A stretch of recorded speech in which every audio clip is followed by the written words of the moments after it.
Coach, coming off an exciting 20-17 overtime win at Eastern, just kind of looking back at last week and then over a week from today, but looking ahead to the rival in Central Michigan.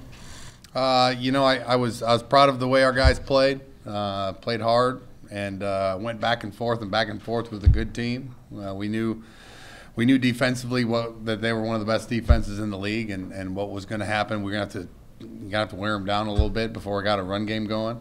Kept trying to just be positive with the O-line early on, and sure enough, with Jarv and those 5 guys and Donnie, I mean, we got our run game going as we built throughout the game. I thought our defense played huge. I mean, they gave up 2 touchdowns and had 3 turnovers. Really was the reason we won the game, and we lean on them that way. So it was good. We just kept playing. We told them every game that I've ever played there has come down to either overtime or a field goal, And I actually saw Charlie Batch before the game. He was at the game, which we reminisced about some of those battles we had back in the day. And I was proud of the way they just kept fighting. They finished the second quarter really well. And we didn't get down when we missed the field goal late. We just hopped into overtime and attacked, and it went our way. So I was happy with the performance. We're going to be in a lot of close games, and this one came out our way. What's John's status? John has a broken collarbone, so he will be 6 to 8 weeks. We don't know surgery. We'll figure it out as we go. And he got hit on the shoulder twice. The first one was they threw a flag, picked it up. Second one was the one he stayed down on. So I don't know when he broke it, because I don't think he didn't throw the ball great after the first one, but I think he just sprained it the first time, and then the second one is when he fell on it kind of funny, So Reese is the guy moving forward. He's done a good job. The guys love him, and give John a whistle and a hat to coach him up, and he's looking forward to doing that. And Reese, I mean, the backup quarterback battle in spring was one of the tighter races too. And I guess what did he do to kind of separate? And has he separated himself even more from? Yeah, in camp. Yeah, I mean, he wasn't here in spring. Would love to have him in spring. Reese. The thing about Reese is he's really smart. He's a state champ. And his career had an unbelievable career in Missouri, St. Louis area, and he's an exciting player to watch. I mean, he's a different type of player than John, which gives us a little bit of something different, a scary different and an exciting different all at the same time, But I thought he went in there and did a great job. I mean, he was calm. He made one big throw on a 3rd down. That was an aggressive throw, and ran the ball well. We're a team that runs the ball well, and now you have a guy in there that can run it as well. That's pretty good at it, which adds another dimension to our run game. So. He was calm. We didn't have any offsides, delay of games. That's one of my worries with a young quarterback, an 18-year-old quarterback especially, is that they continue to check the clock, and because sometimes they just lose. They're so dialed into what's going on, and they take delay of games and stuff. I thought the offense ran extremely efficiently, but I'm every time he drops back, I'm excited to see what happens, and I know the team is behind him. He has some skill sets when plays break down and he runs around. He does a great job of keeping his eyes up. We've seen it since camp, some of the things he can do. And now he's going to get his chance. So I'm excited to watch him. Yeah, and where you guys are at in your season, too. Obviously, every game's the biggest game at this point. Yeah. So, I mean, you hear with quarterbacks like a leash. Like, does he have a long leash to kind of be who he is? Or do you, yes. He has to be who he is. There's no way. You're not going to take a guy that plays – like he does, he's kind of a gunslinger type guy, and try to make him a manager. We're going to try to teach him to manage games and make smart decisions, but I'm not going to say, hey, you have to throw the ball away, you have to do this. We're going out there to win games, so I'm going to ask him to go be him, and not try to put too many boxes around him. Now, by play calling, you can help him there, and I know KJ and I have already talked about that, and the kid is pretty lucky. He's got a great running game and a really good defense in front of him. So he's very fortunate to be in this situation with the people he has around him, and receivers that are growing up, So the receivers are no longer the young guys. The quarterback's now the young guy, and they're all going to put their arms around him, and we're going to move forward. Coach, it was pretty clear cut camp, though, that John was the #1. Yeah. And there was a pretty good separation, it seemed like, from what you had said. Yeah. So now that you have to make the move, what are your concerns here? Well, he's just got turnovers. That's really my only concern. You know, coming out of camp, the biggest thing is you look at the team you have. You know, we are a team with young receivers. We're going to have a young quarterback regardless. But we are going to have a running game and a good defense. And there's no better guy than an older guy who knew the offense better because he was going through the spring. And he's kind of a game manager. John's a great Kirk Cousins, take care of the ball. Like, that's what we needed, you know. So, you know, Reese is a little different than that. Reese is going to go out there and make a play. You know, he's going to run around and make some throws that everyone's going to say, wow. And you might say, oh, no, too, sometimes, you know. And but, you know, that's the exciting part. You know, knowing what kind of team we had, it was a no-brainer decision because now Reese has been learning the offense for 2 months, you know, really 3 months. And so he's come really a long way in his understanding. We always knew what would happen when a play broke down, that he had some playmaking ability. But as far as just knowing all the signals and being able to operationally run it, it was an easy decision in the spring, you know.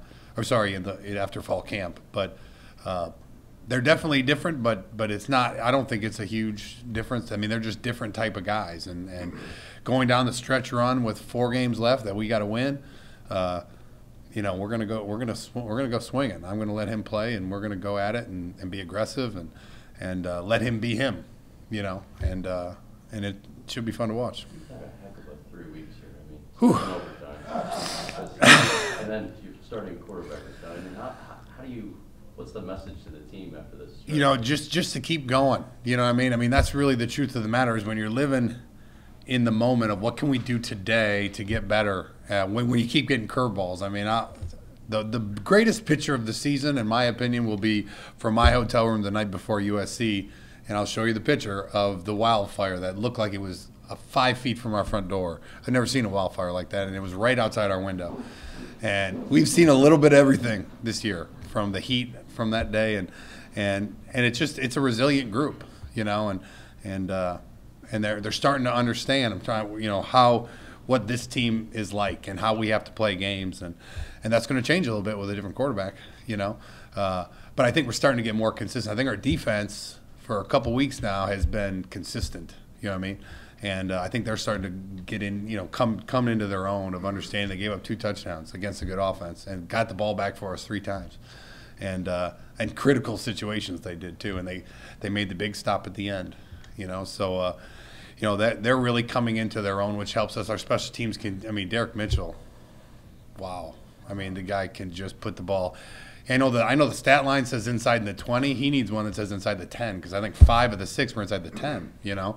And he's putting us, and one of them was like a 60-yard punt. So he's putting us in good situations, and we're starting to understand who we are and how we have to play games, and our run games have been consistently good. And when our pass game shows up, and it'll continue to get better, we can be a really, really good team. You know, right now we're staying in every game, going to get into it until the end. You know, I put up I got a great text from Glenn Cherub.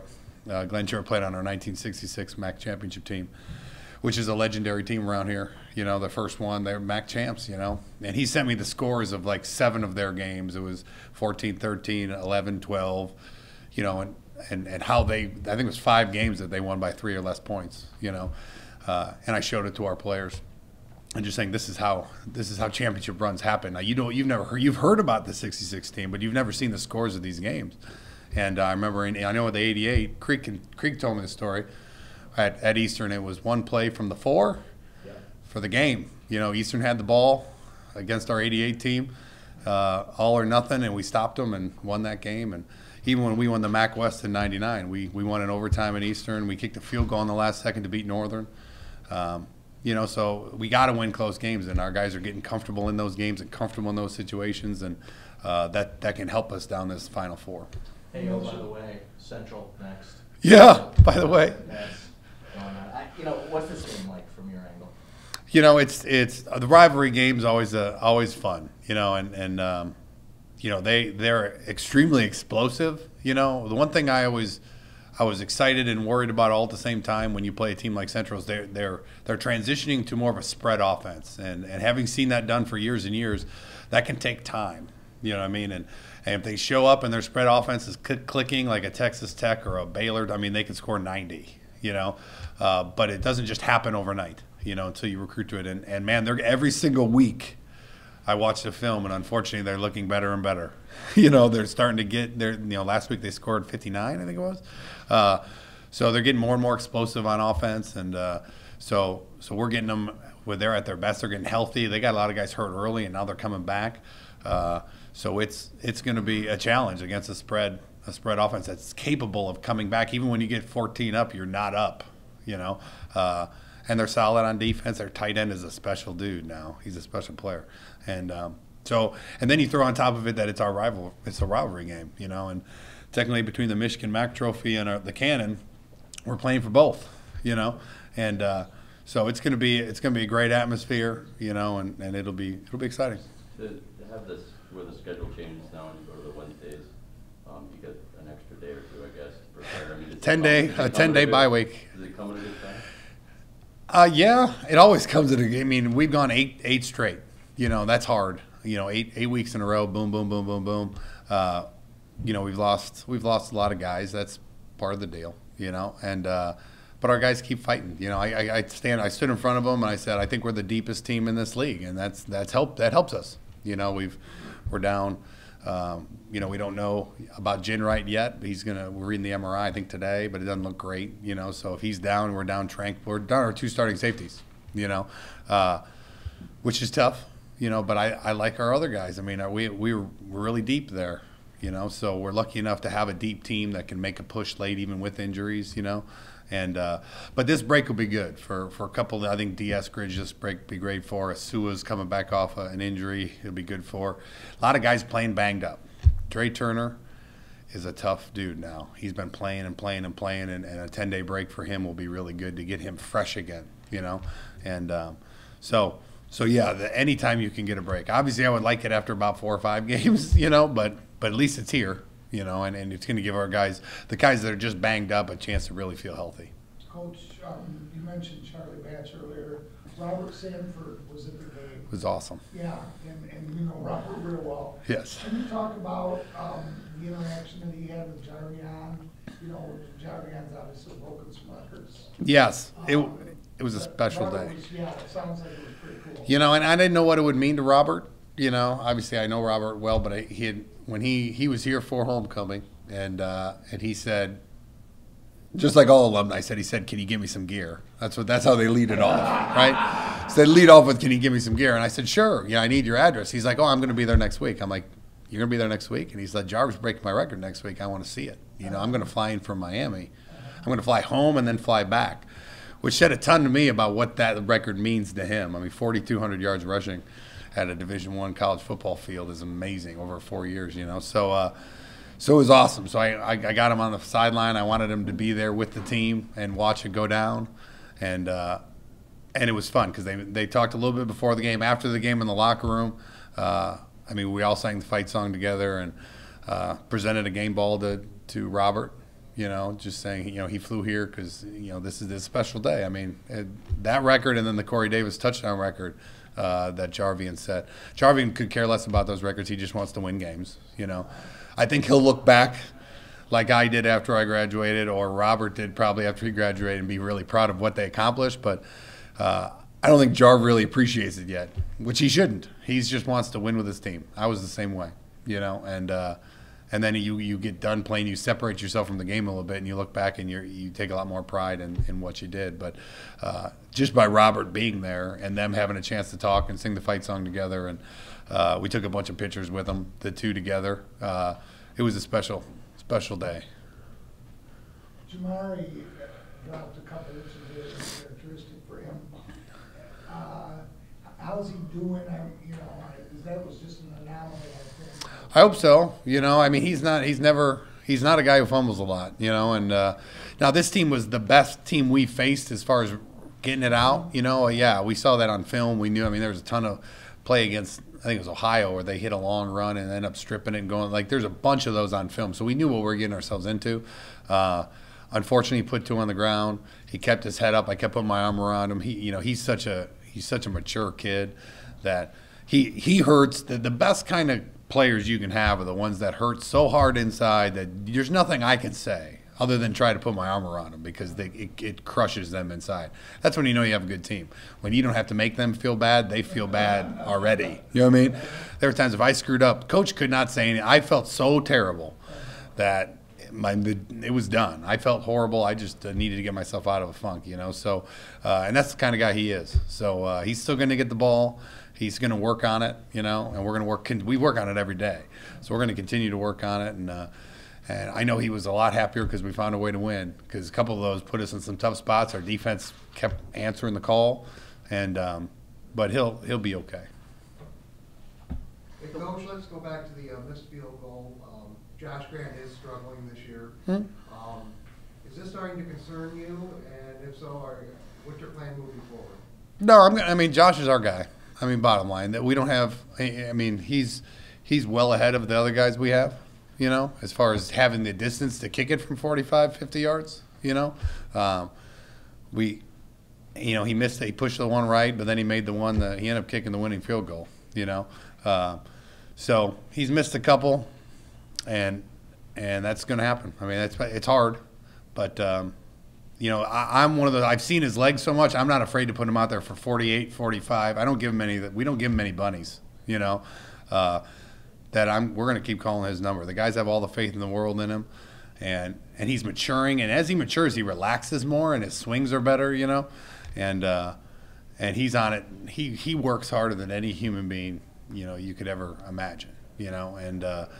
And he will continue to be our kicker, and if we have somebody that can compete with him, we'd make it a competition, But he is by far the best we have, and he's so young that when I keep seeing him rebound, when he misses one and then makes the next one, and he hit one early on, he hit a big one early on, then he missed the one at the end, and then he makes. So he's 2 of 3, which obviously I want 3 of 3, but I was sure happy to have the 6 points he gave us. Or we wouldn't have been in overtime anyway, What's your take on the Wednesday in action? It's my first time, really, so I don't really it's just different. Like our Saturday is going to be a Tuesday, and we're going to stay on our schedule. We are creatures of routine, and so we'll stay on our normal routine. We're getting a little rest time right now, but when we get to Friday, we'll kind of get going, and that'll be our Monday, and we'll go right through the weekend, and we'll push things back a little bit on Saturday and Sunday, an hour to get an hour more sleep, but instead of being done at 11, we'll be done at 12. But yeah, I've never done it. It'll be interesting to see. It'll be fun to be on ESPN, and it'll be fun to have a night game, and it's central, so it wouldn't matter where it was, when it was, if it was in a parking lot, So, but yeah, so this will be my first time through it. It'll be fun. Can you talk a little more about Central and the challenges that they've posed on either side of the ball? Yeah, defensively, they have one D end he was like I'm trying to think of his number. I just started watching this morning. Who's a all effort all the time. He makes players all over the field, and he's a fun guy to watch. I've watched more of their offense because I've kept hearing about the spread, so I've been watching it from time to time as I can. Maybe I'm an innate offensive guy, so I think I watch that more. But their tight end, he's a dude. They can line him up outside as number one. They put him in the slot. They can put his hand down, like a Gronkowski type, good enough to be a receiver, hard to cover.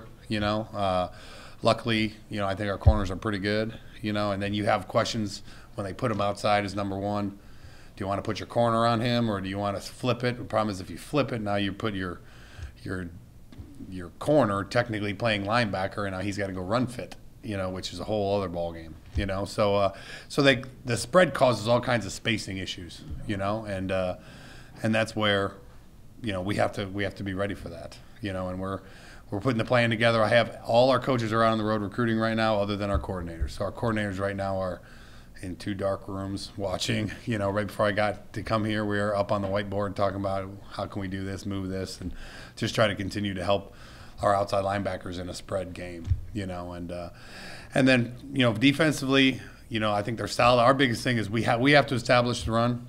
we got to help our young quarterback out and put him in good third down situations. I mean, we're number 1 in the league in third downs because we're in good third downs. We're in 3rd and 3, 3rd and 4, 3rd and 2, and Donnie's pretty good on third down.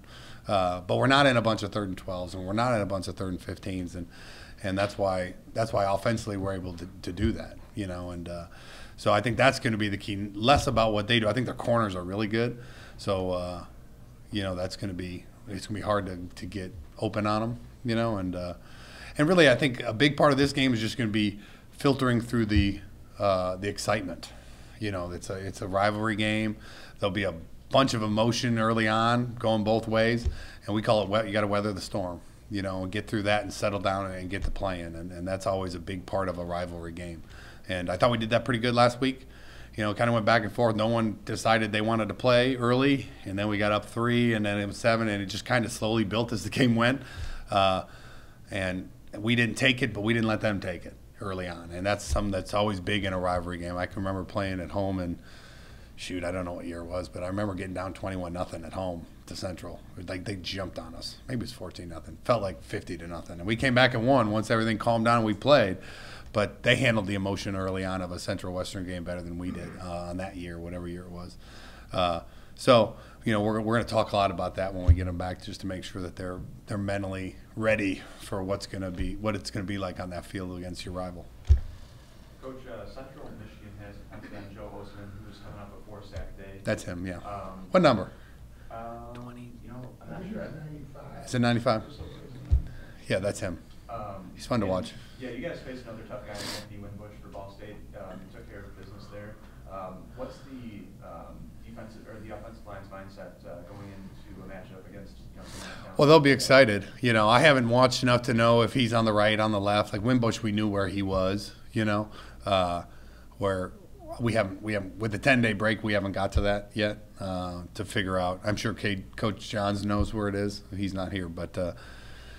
You know, they'll be excited. You know, I mean, you go against those guys love playing USC and going against the USC defensive end. You know, I mean, that kind of challenge is what really – that's why you play the game.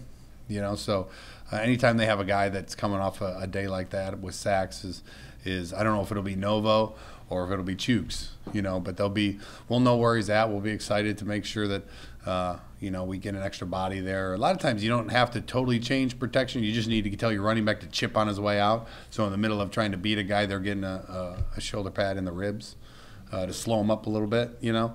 And you still get your safe 5-man out. You don't need to keep guys in a lot. But we have some 7-man pros just in case. If we need to double them up, and it'll be great because we have all the Winbush stuff. We didn't have to use it, but we practiced it. We didn't have to double him. I mean, Chooks handled it the whole game. We never had to get into any unique things, but we have it in. We have calls for it, so if we need to pull it out, we'll be ready for it. Shane Morris, I remember seeing him play in high school. It was an awesome football player. Can you talk about what he brings to the table? He's got a cannon. I mean, a cannon. Like, the thing comes, I mean, the play he made last week where he scrambled left and threw like a 35-yard dart down the right seam. Like, I don't know how your body can – I couldn't. You know, like I didn't have that arm whip like that, you know. So he's got tons of ability, you know, and the biggest thing with us is if he gets into a rhythm. You know what I mean? If he's a rhythm guy. And the spread's a rhythm offense in general, you know, watching – last year and this year I watched Eric Dungy a lot because I recruited him and I loved the kid, and I knew early on he was going to struggle with the spread. You know, it's a whole new the timing, and last year Syracuse was kind of up and down with the spread. On some days he threw for 8,000 yards, and the next day he would struggle. You know, but he was a great player. Now this year it's starting to come together better. You know, and so our biggest thing is if we let that spread get going and get him into rhythm where he starts completing balls again and again and again, now you're on your heels, and you can get in some trouble. So biggest thing for us is just not letting him get in a rhythm because he has the arm, he has everything you want in a quarterback, and but he's also running a new offense just like we are. You know that I know you're 8 games in, but until you've taken 1,000 snaps, it's not like you can do it blindfolded. You know what I mean? So. We got to make sure he can't get comfortable back there. Back on race for a second. You talked about the emotion of this game, and I'm sure you can remember the emotion of your first start. and you combine those two things together. Forget coach to quarterback. You have a unique perspective that not every head coach in the country has, having played quarterback, especially at his school. What do you say to him this week? I really try to take the glimmer off of everything. You know, I told him when he went in on Saturday, I'm like, listen, here's my only rule for you. If you're not having fun, I'm taking you out of the game. If you don't look at me and smile and relax enough, then you're not going to have a chance. If you try to put this on your shoulders, you know, and just to make sure because once he gets in a rhythm and gets in a flow, he's got a chance, even as a young kid, to be a good quarterback. You know, Hiller was the same way when I had to play him as a true freshman here too, and Dungy was the same way at Syracuse as a true freshman. So unfortunately, I have a lot of experience doing this. You know, and those guys, if you can get them mentally, you're going to give them a great chance to have success. You know, where they could be beaten before they leave the locker room if they're putting on. Like me, my first game, we lost to Eastern Illinois. I was just like, this is the biggest game. I was like a Super Bowl, and I think the first ball I threw into the stands. I mean, I had so much energy going, like, so, and I never calm myself down. So that's kind of my job. My job is to make sure he's loose, he's playing, and you know, he's got really good pieces around him. But I want him to enjoy it out there and play, and don't worry about it. You have nothing to lose. You know, you're an 18-year-old.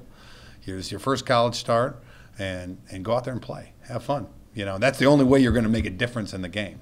You know, you watch the one thing you'd say if you ever watched Johnny Manziel play. He's a young kid, and he's just playing. He was like he's in the backyard. You know, I'm trying to get Reese to think you're in your backyard with your brother. Go play, and that will give him a chance. I gave Hiller a chance. And you know, Hiller also had Jennings and Scheffler. That helped. When in doubt, find number 15 and throw him the ball, and. So you know, that's kind of how I approach trying to get a young quarterback ready for any game, much less a big one like this. Stephen, obviously your first year here at Western Michigan. Just talk about, you know, these first 8 games, the first 8 weeks, and the team, you know, that we're building and playing with now here at Western Michigan. It's been different for me just because coming from Syracuse to here, not playing football for 8 months, not doing anything football-wise for 8 months, and then come back right away, starting camp, get a new team, getting a feel for the new chemistry of the new team. It was a rush. So it's been a fun time because I love the little challenge. Everything's, you know, I'm a football player. Challenge is what I live for. So that, and then just the team atmosphere that I've been around here is just completely different than what I'm used to. I mean, the team here accepted me. They brought me in, took me in, and really made me the player that I know I can be here. And it's been a great experience for me. I love it. I love it here. Steve, I remember the press conference before the USC game, and we weren't sure whether you were going to get clearance to play. And Coach was like, well, you know, they got flights out to Los Angeles, we'll put them on a plane. Can you talk about that 3 or 4 days and the anxiety? Am I going to go to Los Angeles? Am I not going to go to Los Angeles? And ultimately, you went. Yeah, it was wild because like I had no idea, and I found out the day before the game that I could play, right. And so just the days leading up to that game, I was just like, okay, what's gonna happen? Like, am I gonna get to play this year? Like, I want to play, and so I was just sitting there. I was stressed. I was anxious. I'm like, I just want to play football again. You know, like I didn't have a chance. I have a choice to not play. So once I figured out I could play, and I was just happy. I could go out there and actually do what I love to do, and do it for another 2 years. And hopefully more after that. And it was a great experience. Team welcomed me. Team was excited. Everybody was like, yes. So it was fun. It was good. For those of us, those people that aren't aware, can you talk a little bit more about why Syracuse was not able to clear you? It's just some things that they had to do. It wasn't anything that they could have prevented. It was just, you know, just stuff happened. That's all I really want to say about that. And you're healthy and everything's fine now. Yes, sir. Yeah, healthy. You've seen a lot of docs. I've seen more docs. I don't want to. But yep, everything's good to go. Everything's, you know, I've been checking up on everything, so everything's great. Your first WMU CMU game. What are you looking forward to about that? I've heard it was big. That's all I've been hearing. This is the rivalry, and so I'm looking really forward to it because I want to see just how much fan support we can get out here because it's a big game. I want everybody there. I'm looking forward to just the physicality of it because I love it. I love hitting people. I love going after somebody. So that's what I'm looking forward to. I'm looking for a fight, and I heard this game is the one to get, so it's gonna be fun. Is this gonna be your first time playing on a Wednesday night? Yes. I've played on some Friday nights, never on a Wednesday night, unless I was in high school. So it's going to be different. It's going to be different for me, but it's going to be fun. You know, a new challenge for me. Any different preparation leading up to that for you personally? Not really. You know, for me, it's just another football game. So I'm just going to do everything I have to do in order to get ready. You know, the only thing different is our Saturday is going to be our Tuesday game, like Coach said. So just getting ready for practice that, you know, instead of going on Saturday for a game, we're going to get practice. So other than that, it's really not that much different. You know, just, you know, got to get taped up and go. What's the feeling on defense too, with you guys going to have to play a freshman quarterback here too? I mean, does that change any kind of mindset and mentality? No, it doesn't matter who our quarterback is. All we're going to do is we're going to right there, we're going to stop their offense. That's all our goal is to do. We're going to stop their offense. We're going to give our offense great field position. That's all we want to do. It's all our goal set is. And so, you know, that's the offense's thing, you know, and I completely trust anybody who's in offense because we have great offense. We have great defense. So other than that, doesn't really bother with us. What about Reese? What makes him hard to defend? I mean, I've seen him in practice, and he's, like, in my opinion, he doesn't freak out, which is crazy as a freshman QB. I mean, my freshman year at Syracuse, you know, Dungy, he had to start right then, and he reminds me of Dungy a little bit, and where he was just calm, he was mellow, he didn't get rattled, and that's cool to see. So as a defensive player, like, I'm not really sure. I'm not really like a QB dude, you know. Like, I hit the QB. I don't care about, you know, who he is or how he can throw. I just want to hit him. So it's different for me, but I have all the confidence in him for sure. And mobile quarterbacks, though. I mean, as a defensive tackle, you probably don't like chasing them. Yeah, the most mobile quarterback I ever went up against was Lamar Jackson, and that dude was wild. Hurdled the dude midair, like, what kind of, how? But he's mobile. He's very good, strong, very strong. I've seen him truck dudes, so it's good to see. He could definitely, you know, create more lanes and just get out of situations where he doesn't want to be in just by moving his feet and throwing. So. Can you talk about the depth on the defensive line? There's so much rotation, you know, with Andre Turner and Nick Maddich and the whole game coming in and out. Can you talk about the depth and the rotation? So our coach pretty much is like, y'all go in on rotation because we're all pretty much seasoned. I mean, Nick's good, Andre's good, I'm good. And we know how football works because we're all juniors and seniors. So the rotation is just 3-man rotation for the D tackle wise. I start, me and Andre start every 2 to 3 plays if we can. If not, you know, fast tempos like that, we'll rotate in, just keep us fresh. And defensive end wise, it's a little different, you know, because we had, like, last week we had a couple guys banged up, so I moved to D end a little bit.